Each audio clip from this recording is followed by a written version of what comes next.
Hi guys, இன்றைக்கி நம்ம இந்த ட்ராமாவோட நெக்ஸ்ட் எபிசோட் தான் பார்க்க போகிறோம். லாஸ்ட் பார்ட்டில் நம்ம ஹீரோயினுக்கு டிஎன்ஏ ரிசல்ட் எல்லாம் வந்துருச்சுன்னு சொல்லிட்டு கால் பண்ணியிருந்திருப்பாங்கல்ல. ஸோ இப்போது ஒரு தயக்கத்தோடவே அதை ஓப்பன் பண்ணி செக் பண்ணி பார்க்குறா. 2 பேரும் ஒரே பர்சன் கிடையாது, வேறு வேறு. ஒரு துளி மேட்ச் கூட இல்லை 2 பேருக்கும். அவ்வளோதான், இருந்த ஒரு துளி நம்பிக்கையும் போயிடுச்சு இல்லையா. பயங்கரமாக உட்காந்து குடிச்சிட்ருக்கா. அப்போ எனக்கு பாபிக்யூ வேணும்னு கேட்க அது இல்லை தீர்ந்து போயிடுச்சுன்னு சொல்கிறாங்க. தங்ஷிக்கு அதான் ரொம்ப பிடிக்கும், எனக்கு தெரியாது இப்போவே வேணும்னு சொல்லிட்டு ரொம்ப அடம் பிடிக்க, இதோ பாருங்கம்மா அவர் தான் கடைசியாக சாப்பிட்ருக்காருன்னு சொல்லிடவும் நேராக அவன்கிட்ட போறா. உட்காந்துட்டு இருக்கிறது நியான். எடுத்து அவன் வாயில் வைக்கும்போது இவ்வளோ போய் அதை கடிச்சிட்டா. 2 பேரும் கிஸ் பண்ணுற மாதிரி ஆயிடுச்சு. அவன் முழிச்சிட்டு இருக்க, இவ போதையிலலாம் இருக்கா, அதெல்லாம் ஒன்றுமே தெரில அவளுக்கு.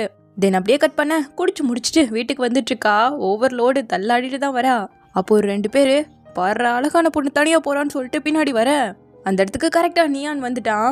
அவனோட ஹெட்செட்டை எடுத்து அவளுக்கு மாட்டி விட அவ பாட்டுக்கு பாட்டு கேட்டு ஜாலியா போயிட்டு இருந்தா. அந்த பாட்டுக்கு ஏத்த மாதிரி இவங்க 2 பேரோடையும் மாசா சண்டை போட்டுட்டு இருக்கா நியான். தென் இப்போ முடிச்சுட்டு வீட்டுல வந்து தண்ணியை குடிச்சிட்டு நின்றுட்டு இருக்க. இவனோட அக்கா ஒரு மாதிரி பாக்குறா. கிளாஸ வட்ட கொடுத்துட்டு போயிட அவன் எச்சி பண்ண கிளாஸ இவ கிஸ் பண்ணிட்டு இருக்கா. இது என்ன கதைன்னே தெரியலையே. தென் அப்படியே கட் பண்ண இப்போ நம்ம ஹீரோயினும் அழகா ட்ரெஸ்லாம் பண்ணிட்டு ரெடி ஆயிட்டு இருக்கா. இவளோட இறந்து போன ஃபியான்சி இருக்கான்ல, அந்த தங்ஷியும் இவளும் சேர்ந்து தான் பிஸ்னஸ் பண்ணிட்டு இருந்திருப்பாங்க. ஸோ இனிமேல் ஒரு ப்ராப்பரான சிஇஓவாக நான் ஒர்க் பண்ணி ஆகணும். தங்ஷி, நீ போய் ரொம்ப நாள் ஓடிடுச்சு. நானும் மூவ் ஆன் ஆகிட்டேன்னு தான் நினச்சிட்டு இருந்தேன் நீயான பார்க்குற வரைக்கும். அதுக்கப்புறமா தான் எனக்கே புரிஞ்சுது நீ இல்லைங்கிறத ஏற்றுக்க முடியாமல் தவிச்சிட்ருக்க. இருந்தாலும் என்னை தயார் செஞ்சுக்கிட்டு உனக்கு குட் பை சொல்ல போகிறேன்னு சொல்லிட்டு இவ ஒரு முடிவோடு வர, இவளை பார்த்த நீயானோ இவளுக்கு இப்படியெல்லாம் கூட ட்ரெஸ் பண்ண முடியுமான்னு சொல்லிட்டு மேமறந்து பார்த்துட்ருக்கான். எனக்குவா வெளியே போகிற போலியங்கும் போது ஆமாம் ஃப்ரெண்டை மீட் பண்ண போகிறேன்னு சொல்லிட்டு போனவன் ஓடி வந்து ஹக் பண்ணிட்டு மனசுக்குள்ளேயே தங்ஷி குட் பை, எனக்கு இது கஷ்டமாக இருக்கும் தான், இருந்தாலும் இனிமேல் நான் ஒரு ப்ராப்பரான வாழ்க்கையை வாழணும்னு சொல்லிட்டு இவ இந்த ஃபீலோட ஹக் பண்ண அவன் பிரித்து விட்டுட்டு என்ன நீ பண்ணிட்டு இருக்கேன்னு கேட்கவும், நீ அப்ராட்லேயே வளர்ந்த பையன் கேள்விப்பட்டிருக்கேன், அதான் வெஸ்டர்ன் ஸ்டைலில் போயிட்டு வரேன்னு சொல்லிட்டு போகலான்னு சொல்லிட்டு ட்ரை பண்ணேன். அங்கே கன்னத்தில் கூட கிஸ் பண்ணிட்டு போவாங்கல்ல, அது அங்கே காமன், ஆனால் இங்கே பண்ணால் நல்லா இருக்காதுல்ல, உன்னோட கன்னத்தில் இருக்க பவுடரும் போயிடும், அதான் சரியா பாய் அப்படி சொல்லிட்டு ஓடிட்டா. இப்போதான் ரோச்சி எங்கே காட்டுறாங்க, நம்ம ஹீரோயினோட அப்பா. இந்த பொண்ணு லூ வந்துட்டு நம்ம ஹீரோயினோட ஸ்டெப் மதர் தான். இப்போது ஹீரோயினோட அப்பாவும் தலையெல்லாம் ஒரே வலி, நம்மளோட டைமண்ட் சுரங்கம் ஏலத்தில் தோற்று போயிட்டோன்னு சொல்லிட்டு ஒரு மாதிரி அப்செட்டாக இருக்காரு. இவங்க பிளான் படி நடந்துருச்சு, விடுங்க விடுங்க பரவாயில்ல அப்படிங்கும்போது பேரும் கூட தெரியாத ஏதோ ஒரு அமெரிக்கா கம்பெனி நம்மளை விட 0.5% அதிகமாக பெட் பண்ணி வின் பண்ணிட்டாங்க. அது எப்படி சாத்தியம்னு சொல்லிட்டு அவர் பயங்கர அப்செட்டில் இருந்தா, விடுங்க விடுங்க லாபம் வரணும்னே நினச்சிட்டு இருக்காதீங்க, ஹெல்த்தும் முக்கியம் இல்லைங்கிற மாதிரி சொல்லிட்டு இருக்கா. இப்போது நம்ம நியானை மீட் பண்ணி சீக்கிரமாகவே என்னோட ஹஸ்பண்ட் ஹுவா குரூப்பை ஹுவா கிட்டேயே ஒப்படைக்க போறாருன்னு நினைக்கிறேன், அப்படி பார்த்தா மொத்த சொத்துமே அவளுக்கு தான் வரப்போகுதுங்கிற மாதிரி பேச, அவள் தானே பயாலஜிக்கல் டாக்டர், ஸோ கண்டிப்பாக அவளுக்கு தான் போகுங்கிற மாதிரி இவனு சொல்ல, அப்போது கல்யாணம் பண்ணதுக்கு எனக்கு ஒன்றும் கிடைக்காதுன்னு சொல்லிட்டு இவளுக்கு பயங்கரமாக கோவம் வருது.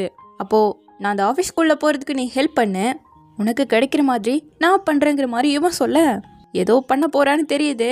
இங்கே நம்ம ஹீரோயினை காட்ட மீட்டிங் போயிட்டுருக்கு, டிஸ்கஸ் பண்ணிட்டு இருக்கா, புது டிசைன்லாம் கொண்டு வரணும்னு சொல்லிட்டு. இது ஒரு ஜுவல்லரி கம்பெனி, ஆனால் டிசைன்ஸ் எல்லாமே தங்ஷியோட தானே அப்படிங்கும்போது தங்ஷியோட டிசைனை மாற்ற வேணாம், நம்ம டிசைன்லாம் உள்ள போட்டுடலான்னு சொல்லிட்டு பேசிகிட்டு இருக்கேன். அங்கே லூ வந்து இப்போது வாங்மோ குரூப்பும் ஹுவா குரூப்போட ஜாயின் ஆகிடுச்சுல, ஸோ ஹுவா குரூப்போட டைரக்டராக சும்மா பார்க்குறதுக்காக வந்திருக்கேன், நீ கண்டினியூ பண்ணுங்க.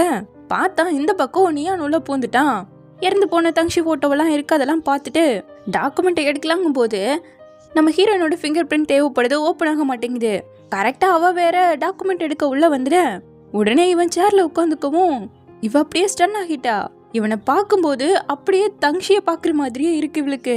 என்னதான் மனசால பாஞ்சாலும் என்ன பண்ற நீ ஹுவா, இது தங்ஷி கிடையாதுன்னு சொல்லிட்டு நீ இங்கே என்ன பண்ணுறேன்னு கேட்கும்போது நான் என் அக்காவோட வந்தேங்கிறான். அப்போ அவங்களோட இல்லாமல் இங்கே என்ன பண்ணுறேன்னு கேட்க, நான் தங்ஷி மாதிரியே இருப்பேன்னு நீ சொல்லுவல, அதான் அவன் எப்படி தான் இருப்பான், அவனோட ஸ்டைல் தான் எப்படி இருக்குன்னு பார்க்கலான்னு வந்தேன், பிலோ ஆவரேஜ் தான், என்கிட்டலாம் வரவே முடியாதுங்கும் போது என்ன பேசுற நீ, அவன் உன்னை விட எவ்வளோ அழகு தெரியுமா நீவ பேசிகிட்டு இருக்க. உடனே அவளை பிடிச்சு இப்படி க்ளோஸில் வந்து உண்மையாவான்னு கேட்குறான். இப்போ எதுக்கு நீ இங்கே வந்திருக்குங்கும் போது நீ எதுக்கு தேவையில்லாமல் என்னையும் அவனையும் சேர்த்து வச்சு கன்ஃபியூஸ் பண்ணிக்கிறேன்னு இவன் கேட்க, நீ எல்லாம் தங்ஷியா இருக்க வாய்ப்பே இல்லை, நான் எப்போ சொன்னேன் இவ சொல்ல, அப்புறம் எதுக்காக அன்னைக்கு என்ன கிஸ் பண்ணேன்னு கேட்குறான். அது ஏதோ குடிச்சதில் தெரியாமல் பண்ணிட்டேன், அப்புறம் எதுக்காக நான் குளிக்கும் போது எட்டி பார்த்தேன்னு இவன் கேட்க, நான் எட்டியெல்லாம் பார்க்கல, நீ நினைக்கிற மாதிரிலாம் ஒன்றும் இல்லைன்னு இவ சொல்லும்போது ஓஹோ நிஜமா தான் சொல்றியோன்னு சொல்லிட்டு கிட்ட வந்தவன், அப்புறம் எதுக்காக இப்போ உனக்கு ப்ளஷ் எல்லாம் ஆகுது, என்னை பார்த்து ரொம்ப வெக்கப்படுவ போலேன்னு கேட்க, போதும் இப்போ நல்லாவே புரியுது நீ தங்ஷா இருக்க வாய்ப்பே இல்லைன்னு. ஸோ இனிமேல் அப்படிலாம் நினைக்கவே மாட்டேங்கும் போது நினைக்காம இருக்கிறதே நல்லதுன்ட்டு போயிட்டான். பாவ புள்ள இதை பேசுறதுக்கே ரொம்ப கஷ்டப்பட்டிருக்கா போல. இங்க நீயான்னு பார்த்தா அவட்ட பேசுறது எல்லாமே பிளானுக்காக தான். அவளை பிடிச்சு இழுத்தான் இல்லையா, அதுல அவளோட ஃபிங்கர் பிரிண்ட்டை எடுத்துட்டான். அதை யூஸ் பண்ணி தானே அந்த லாக்கரை ஓப்பன் பண்ண முடியும். ஸோ நைட்டு திருட்டுத்தனமாக உள்ள பூந்து அந்த ஃபிங்கர் பிரிண்ட்டை யூஸ் பண்ணி லாக்கரை ஓப்பன் பண்ணி இருக்க டாக்குமெண்ட் எல்லாம் எடுத்து பார்த்துட்டான். உன் ஹஸ்பண்ட் மொத்தத்தையும் ஹுவா பேரில் தான் போட்டு வச்சிருக்கான், எதுவுமே உன் பேரில் கிடையாதுன்னு சொல்லிட்டு அதனோட காப்பி எல்லாம் காட்டுறான். அந்த கிழவன் எனக்கு அப்பாவே இருக்க வேண்டியவன், ஆனால் இவ்வளோ வருஷம் அவனுக்கு எவ்வளோ வேலை பார்த்துருப்பேன், ஒரு துளி கூட என் பேரில் இல்லைங்கும் போது சரி அடுத்தவனோட பிளான் என்னன்னு கேட்குறான். நான் உனக்கு ஒரு புது வீட்டை பார்த்து வச்சுட்டேன், நீ அங்கே போயிடு. அந்த கிழவனெல்லாம் நம்புறது வேஸ்ட்டு, கவலைப்படாத, இப்பெல்லாம்னாலும் ஹுவா குரூப் நமக்கு சொந்தம் ஆகதான் போகுதுன்னு சொல்லிட்டு இருக்கா. அப்படியே கட் பண்ணா இப்போ ஹுவாவோட அப்பாவை ஹாஸ்பிட்டலில் அட்மிட் பண்ணியிருக்காங்க. இவர் தங்கச்சி எதுக்கு வந்து பார்த்துட்டு போனா பாரு, அவளுக்காக அழுது என் ஐலைனர் எல்லாம் போயிடுச்சுன்னு சொல்லிட்டு இவ இங்க திட்டிட்டு நின்றுட்டு இருக்க. நம்ம ஹீரோயின் வரவும், ஐயோ சாரிமா, அப்பாவுக்கு ஹார்ட் அட்டாக் வராது கூட பார்க்காம போயிட்டுன்னு சொல்லிட்டு அப்படியே ஆக்டிங்க போட, போங்க நீங்க வீட்டில் போய் ரெஸ்ட் எடுங்க, நான் அப்பாவை பார்த்துக்கிறேன்னு அனுப்பி விட்டா. ஸோ இப்போ நைட்டெல்லாம் அவள் தான் அப்பாவை பார்த்துக்கிறா. அவர் கோமா ஸ்டேஜில் இருக்காராமா, எந்திரிச்சாதான் உண்டு, எதையும் சொல்ல முடியாதுன்னு டாக்டர் வேற கையை விரிச்சிட்டாரு. இவங்க கம்பெனியும் மோசமான நிலைமையில தான் போயிட்டு இருக்கு. அப்பாவும் இப்படி ஃபியான்ஸி விட்டு போயிட்டான்னு சொல்லிட்டு எல்லாத்தையும் போட்டு ரொம்ப யோசிச்சுட்டு இருக்கா. இல்ல அப்பாவுக்கு கண்டிப்பா சரியாயிரும்னு கொஞ்சம் மனசு மாத்தி யோசிக்கும் போது, உங்களோட புது டிராஃப்ட் ரிசல்ட் வந்துருச்சு, மெயில் அனுப்பியிருக்கோம், செக் பண்ணி பாருங்கன்னு சொல்றாங்க. இந்த பக்கம் நியான் வீட்டுக்கு வந்தா ஆல்ரெடி உள்ள அவனோட சிஸ்டர் இருக்கா. லூ, என் வீட்டோட சாவி உனக்கு எதுன்னு கேட்கும்போது, நான் உன்னோட அக்கா இல்ல, உனக்காக இந்த வீட்டுக்கு நான் தான் பே பண்ணிட்டே இருக்கேன்னு சொல்லிட்டு உனக்கு பிடிச்சதெல்லாம் சமைச்சு வச்சிருக்கேன், சந்தோஷமா சாப்பிடலான்னு அவனை உட்காரெல்லாம் வச்சுட்டு, ஹுவாவோட விதியே இனி நம்ம கையில தான் இருக்கும்போது என்ன பண்ணேன்னு கேட்குறான். ரோச்செங்க்கு ஹார்ட் அட்டாக் வந்துருச்சு, இப்ப சாகலனாலும் சீக்கிரமா செத்துருவாருங்க, இந்த சூழ்நிலை அங்க இல்லாம நீ இங்க என்ன பண்ணிட்டு இருக்கேன்னு கேட்குறான். எனக்கு அவரை பார்க்கவே பிடிக்கல, எந்த பிரச்சனையும் வராது, கவலைப்படாத, பயங்கரமா ஆக்டிங்க போட்டு ஹுவாவே பார்த்துக்க விட்டு வந்திருக்கன்னு இவன் சொல்லிட்டு இருக்க. இந்த பக்கம் நம்ம ஹீரோயினை காட்டுறாங்க. பாவம் ரொம்ப வேலை செஞ்சு டயர்ல இங்கேயே இப்படியே தூங்கிட்டு இருக்கா. அங்க நியான் வந்து அவளுக்கு கோட்டெல்லாம் போட்டு விட்டுட்டு அழகா அந்த சீட்லயே படுக்க வச்சிட்டு இருக்கான். பாவமா இருக்கு. ஸோ அவகிட்டயே உட்காந்து அவளையே பார்த்துட்டு இருக்கும் போது அவளோட செக்ரட்டரி ஃபைலோட வராங்க.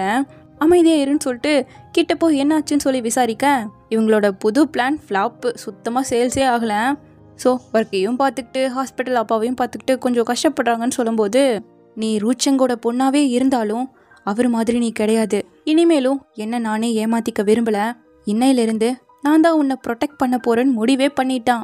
ஸோ இப்போ நெக்ஸ்ட் டே நம்ம ஹீரோ நல்லா தூங்கி எழுந்திருக்கேன். எழுந்ததும் கீழே வான்னு சொல்லி நியான் கூப்பிட்டுருக்கான். அதனால அவளும் அங்கே வந்து வெயிட் பண்ணிட்டு இருக்க. நியான் வரான், கையில் ஒரு செடியோடு வர, இவ அப்படியே பேபான்னு பார்த்துட்டு இருக்கா. அப்போ இன்னைக்கு மிஷன் டேண்டலைன்ஸை ப்ரொடெக்ட் பண்ணுறதான்னு கேட்கும்போது, மிஷனா அப்படின்னு சொல்லிட்டு பாம்பு பாருன்னு சொல்லி பயமுறுத்தி விட்டுட்டு இருக்கான்.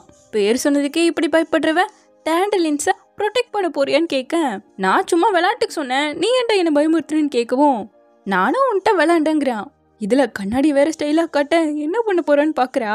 இனி ஏஜென்ட் பொறுப்பை எடுக்க வேண்டியதான், இப்படியே நீ இருக்க கூடாது, பிராக்டிஸ் வேணுங்கும் போது ஓவரா பேசாத, இந்த உன்னோட ஜாக்கெட்டுன்னு சொல்லி கொடுக்க, என்னது இது எச்சியெல்லாம் இருக்கும் போலயே, அப்படி தூங்கிக்கேன்னு கேட்க, கொடு நான் கிளீன் பண்ணி தரேங்கிறா. ஹுவாவோட எச்சில் என்னோட ட்ரெஸ்ல இருக்கும்போது நான் இதை ஃப்ரேம் பண்ணி எல்லாம் வைக்கணுங்க. ஐயோ ஏண்டா டிஸ்கஸ்டிங்கா பேசிட்டு இருக்க, கொடுன்னு கேட்டுட்டு இருக்க. அவன் டக்குன்னு அவனோட கொடையை விட்டுட்டு ஹுவாவோட கொடைக்குள்ள வர அப்படியே பேபான்னு பாக்குறா. என்னது இது புதுசா ட்ரெஸ்ஸிங் ஸ்டைலே மாறி போயிருக்கேன்னு கேட்கும்போது, ஏய் இந்த ஸ்டைல் உனக்கு தெரியாதா, எவ்வளோ ஃபேமஸ், கூலா இருக்கல்லன்னு கேட்டுட்டு இருக்கான். ஆமாம்மா கூல் தான், ரொம்ப ரொம்ப கூலா இருக்கான்னு இவளும் சொல்ல, அந்த பூவை ஊத ட்ரை பண்ணிட்டு இருக்கா இவன். அதுவோ பறக்கவே மாட்டேங்குது, இவன் பாட்டுக்கு ஊதிக்கிட்டே இருக்க. இவளுக்கு சிரிப்பு வந்துருச்சு. ஓ என்னை பார்த்தா உனக்கு அப்படி சிரிப்பு வருதான்னு கேட்க, ஆமாம்மா அதோ இத்தனோடுன்னு சொல்லி சிரிச்சிட்டு இருக்கா. இந்த பூ எவ்வளோ ஊதுனாலும் பறக்க மாட்டேங்குது, எவ்வளோ கஷ்டம் தெரியுமாங்க, அவ ஒரே ஊதுல பறக்க விட்டா. இப்போ எப்படி போச்சு, உன்னோட ஹெல்த் ரொம்ப மோசமாக இருக்கு, ரொம்ப வீக்காக இருக்க, செக் பண்ணுங்க.